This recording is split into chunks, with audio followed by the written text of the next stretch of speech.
Morning student, ये आपके 12th class biology के 5th चैप्टर का 3rd लेक्चर है। इसके पहले वाले लेक्चर में हम लोगों ने मॉर्गन का प्रयोग पढ़ा था, द्विसंकरण क्रॉस पढ़ा था। आज हम सहलग्नता तथा पुनर्योजन के बारे में पढ़ेंगे। सहलग्नता क्या होती है? सहलग्न यानी आपस में जुड़े रहना, और पुनर्योजन किसी भी चीज का दोबारा जुड़ना यानी पुनः जुड़ना। तो चलिए देखते हैं इसकी डिफिनीशन। लिंग सहलग्न जीनों के अध्ययन हेतु मॉर्गन ने ड्रासोफिला में द्विसंकर क्रॉस किए। ये मेंडल द्वारा मटर के किए गए द्विसंकर क्रॉस के क्या थे? बिल्कुल समान थे। आपको मैंने मेंडल का द्विसंकर क्रॉस बताया था, ठीक है ना। दो लक्षणों को लेके जब क्रॉस कराया गया था, उदाहरण के लिए मॉर्गन ने पीले शरीर और श्वेत आंख वाली मक्खियों का संकरण भूरे शरीर तथा लाल आंख वाली मक्खियों के साथ किया, ठीक है। और फिर F1 संततियों को आपस में क्रॉस कराया तो उसने देखा कि ये दोनों जीन जोड़ी के एक दूसरे से स्वतंत्र विसंयोजित नहीं हुई, और F2 में इनका अनुपात 9:3:3:3:1 से काफी भिन्न था। आपने जब मेंडल का प्रयोग देखा था तो उसमें आपने देखा था कि जो उनका गुणसूत्रीय अनुपात होता है वो 9:3:3:1 से में होता है, लेकिन जो इन्होंने प्रयोग किया उसमें 9:3:3:1 का अनुपात नहीं आया, उससे काफी अलग था। चलिए देखते हैं। गुणसूत्र पर जीन रेखीय रूप से लगे होते हैं। जो गुणसूत्र होता है उस पर क्या होते हैं? आपके जीन क्या होते हैं? ऐसे लगे होते हैं। एक ही गुणसूत्र पर अनेक जीन लगे होते हैं। यह जीन जितने पास पास लगे होते हैं उतनी ही वंशागति करते हैं। इसे ही हम क्या कहते हैं? सहलग्नता। इसे ही क्या बोलते हैं? सहलग्नता। गुणसूत्र पर जीन जितने दूर दूर लगे होते हैं उतने ही कम क्या करते हैं? संलग्न होते हैं। इसे ही हम क्या कहते हैं? पुनर्योजन। जैसे कि देखिए यहाँ पर दो गुणसूत्र लिए हैं। एक गुणसूत्र मान लीजिए ABCD है, ये गुणसूत्र, इसको ABCD, ये स्मॉल है, ये कैपिटल है। यहाँ पर व्यतिकरण संलग्नता बने सही रहने देता है, ठीक है ना। बने क्या कहते हैं? व्यतिकरण के कारण क्या होती है? संलग्नता नहीं रहती है। व्यतिकरण की घटना में क्या होती है कि मान लो ये गुणसूत्र है, ठीक, और दूसरा गुणसूत्र है, तो इस गुणसूत्र का ये खंड जाकर इससे जुड़ जाएगा और इस गुणसूत्र का ये खंड क्या हो जाएगा? इससे जुड़ जाएगा, ठीक है ना। तो इसके लक्षण इसमें आ जाएंगे और इसके लक्षण क्या हो जाएंगे? इसमें आ जाएंगे। तो जो व्यतिकरण मतलब क्रॉसिंग ओवर, यानी जो एक दूसरे पर गुणसूत्र का खंड टूट के लग जाता है, इसको व्यतिकरण कहते हैं। व्यतिकरण के कारण ही सहलग्नता क्या होती है? बनी नहीं रहती है, ठीक। चलिए, प्रयोग द्वारा यह जाना गया कि जब द्विसंकर क्रॉस में दो जीन एक ही क्रोमोसोम में स्थित होती हैं तो जनिकीय जीन संयोजन का अनुपात अजनिकीय प्रकार से काफी ऊंचा रहता है। इसका कारण यह है कि दो जीनों का भौतिक संयोजन ही सहलग्नता कहलाता है। मॉर्गन ने इसको सहलग्नता नाम दिया। मॉर्गन ने इसको क्या बताया कि दो जीनों का जो भौतिक संयोजन है वो क्या होता है? सहलग्नता होता है, ठीक है ना। जब एक ही क्रोमोसोम और व्यतिकरण की घटना जब हो जाती है तो सहलग्नता नहीं बनी रहती है। जब एक ही क्रोमोसोम की जीन की जोड़ियों साथ हो तब प्रमाण हो देता है कि तब इसे अजनिकीय संयोजन के उत्पादन का पुनर्योजन कहते हैं, तथा प्रयोग द्वारा पता चलता है कि श्वेत और पीली जोड़ी जीन में सहलग्नता अधिक यानी 98.7% और पुनर्योजन 1.3% होता है, जबकि लघु पंख श्वेत में पुनर्योजन 37.2 प्राप्त होता है। ये आप तक का था सहलग्नता और पुनर्योजन। इसके बारे में आपको चार्ट हम आपको नेक्स्ट वीडियो में बताएंगे। चलिए, अगला टॉपिक है हमारा बहुजीनी वंशागति। बहुजीनी वंशागति नाम से स्पष्ट है, जब कोई लक्षण दो से अधिक जीनों द्वारा क्या होता है? नियंत्रित होता है, तो इसे बहुजीनी लक्षण कहते हैं, और यह घटना क्या कहलाती है? बहुजीनी वंशागति। फिर से देखिए, जब कोई लक्षण दो से अधिक जीन द्वारा क्या होता है? नियंत्रित होता है, तो उसे बहुजीनी लक्षण कहते हैं। ऐसे तो एक जीन एक ही लक्षण को नियंत्रित करता है, लेकिन जो हमारी त्वचा का रंग होता है, जैसे गोरा रंग, काला रंग, ठीक है ना, काले और गोरे रंग के बीच का श्याम रंग, ये सब इसके लिए क्या होते हैं? 3 जीन उत्तरदायी होते हैं, यानी 2 से अधिक जीन उत्तरदायी होते हैं। इसे ही हम क्या कहते हैं? बहुजीन कहते हैं। जैसे ABC जीन जो होता है वो गहरे रंग का क्या करता है? नियमन करता है, और small A, small B, small C जो जीन होता है वो गोरे रंग की त्वचा यानी उजले त्वचा के लिए क्या होता है? उत्तरदायी होता है।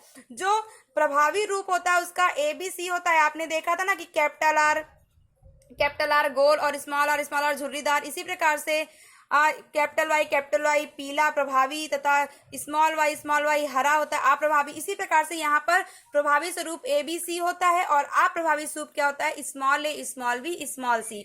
सभी प्रभावी allele capital A, capital B, capital C और कैपिटल C के जीनोटाइप का रंग गहरा होता है, लेकिन small a, small b, small c के जीनोटाइप का रंग क्या होता है, सबसे हल्का होता है। और AA, BB, CC यानी आपने देखा था कि जब आप संकरण करा रहे थे T और कैपिटल T, तो अगले में मुझे क्या कैपिटल T ये प्रभावी होगा। तो इसमें त्वचा का रंग ना तो गहरा होगा और ना ही उजला होगा, उसके बीच का होगा। इसे ही हम क्या कहते हैं, बहुजीनी वंशागति कहते हैं। तो बहुजीनी वंशागति बस इतना याद रखना है कि जब कोई लक्षण 2 से अधिक जीन द्वारा नियंत्रित होता है तो उसे बहुजीनी वंशागति कहते हैं। इसका उदाहरण है मनुष्य की त्वचा का रंग। नेक्स्ट है आपका बहुप्रभाविता। जब एक जीन अनेक दृश्य प्रारूप लक्षण को एक साथ प्रकट करता है तो ऐसे जीन को बहुप्रभावी जीन कहते हैं तथा इस घटना को बहुप्रभाविता कहते हैं। देखिए बहुजीनी और बहुप्रभाविता में मेन अंतर क्या है, बहुजीनी में एक लक्षण के लिए 2 से अधिक जीन होते हैं, लेकिन बहुप्रभाविता में एक जीन द्वारा कई लक्षण क्या होते हैं, प्रकट होते हैं। ये बहुप्रभाविता होती है। जैसे एग्जाम्पल है फिनाइलकेटोनुरिया या एक प्रकार का रोग है, इसमें फेनिलएलनिल हाइड्रोक्सिलेज एंजाइम होता है। जब उसके जीन में उत्परिवर्तन होता है, यानी एक एंजाइम है और जब उसके जीन में उत्परिवर्तन होता है तो इस परिवर्तन के कारण यह रोग अनेक लक्षण जैसे मानसिक संतमन, बालों का कम होना तथा त्वचीय रंग के लिए क्या होता है, उत्तरदायी होता है। आपने बहुजीनी वंशागति में क्या देखा कि 2 से अधिक जीन एक लक्षण के लिए उत्तरदायी हो रहा है, लेकिन बहुप्रभाविता में आपने क्या देखा कि एक जीन के उत्परिवर्तन के कारण कई लक्षण क्या हो रहे हैं, उससे उत्पन्न हो रहे हैं। ठीक है ना। चलिए देखते हैं लिंग निर्धारण में थोड़ा सा देखेंगे। लिंग का निर्धारण करना। लिंग 2 प्रकार के होते हैं, सबको पता है, नर तथा मादा। हेकिंग नामक वैज्ञानिक ने 1819 में नर कीटों पर शुक्र जनन का प्रेक्षण किया और पाया कि जब शुक्राणु जनन होता है तो उस शुक्राणु जनन में जितने भी शुक्राणु बनते हैं उसमें से 50% शुक्राणु में से एक विशेष संरचना पाई जाती है जो कि बाकी के 50% शुक्राणु में नहीं होती है। उस संरचना को उन्होंने देखा तो उन्हें लगा कि ये इस प्रकार की संरचना है। इस प्रकार की संरचना थी। उन्हें ये संरचना अंग्रेजी के एक्स अक्षर जैसी दिखी तो इन्होंने उसे एक्स का नाम दिया। यह संरचना क्रोमोसोम के जैसी थी, इसलिए इसको एक्स क्रोमोसोम कहा गया।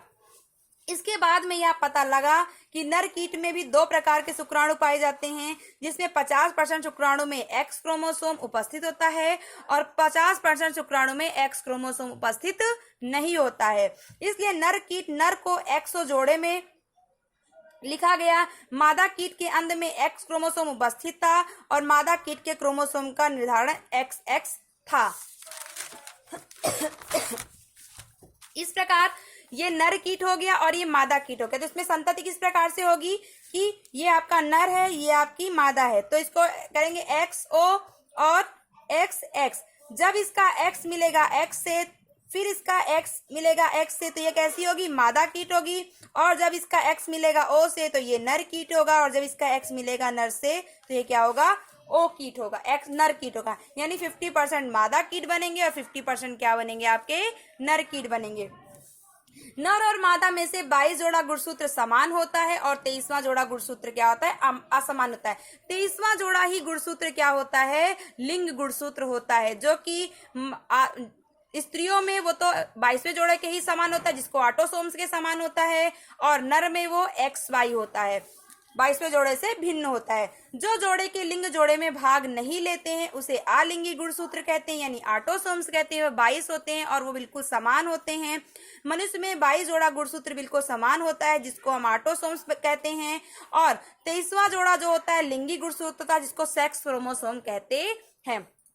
लिंग निर्धारण का उदाहरण है आपका, कीटों में XO को नर तथा XX मादा, मनुष्यों में XY नर तथा XX नर तथा XY मादा, पक्षियों में ZZ नर और ZW मादा। ठीक है ना। इस प्रकार से, और ये सरीसृप में भी होता है। ठीक है ना। इसके लिए बस आज इतना ही। इसके नेक्स्ट वीडियो में हम लिंग निर्धारण का भी पूरा पार्ट आपका पूरा नहीं हुआ है, इसके नेक्स्ट वीडियो में हम 4th लेक्चर में पढ़ेंगे। Thank you.